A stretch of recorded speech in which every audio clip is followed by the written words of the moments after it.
Growing up, every kid dreams of being a rock star or a professional athlete. But when that unexpected journey of life is right around the corner, your dreams can't always come about unless you're willing to be completely sleep deprived, work multiple jobs, have kids, and be in your 40s. Well then, welcome to my life.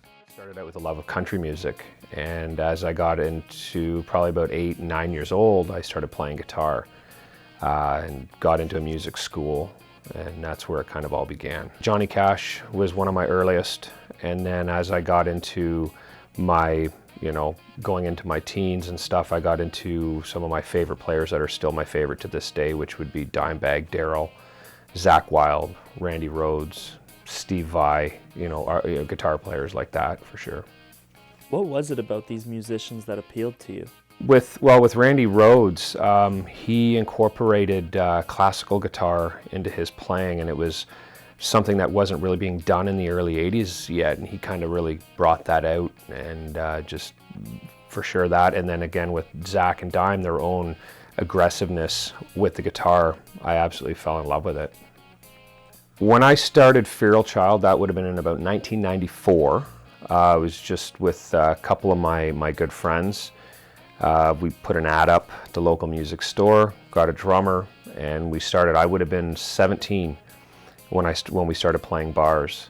Yeah, we had that band for about 6 or 7 years. When Feral Child ended, there was about a 10-year gap between that and Tears of a Deity, and that was to do with my kids growing up and just the struggles of life kind of happening. So what ended up happening was life changed dramatically for me on a lot of different planes, death in the family, things like that. And because of all of that, I had to find a way to cope with everything I'd been through. So writing music was always one of those coping mechanisms, and it's so I used that to start writing some of Tears of a Deity's very first stuff, which was acoustic actually. And that's where it kind of all started. I brought in a good friend of mine, Troy, on bass, and him and I kind of worked through some of our early songs, and then ended up writing the whole album together. So yeah.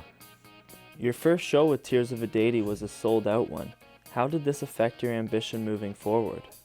That was a cool experience. I'd never been a lead vocalist in my life, and when I decided to do this project, I made that decision early on that I was going to be the lead singer.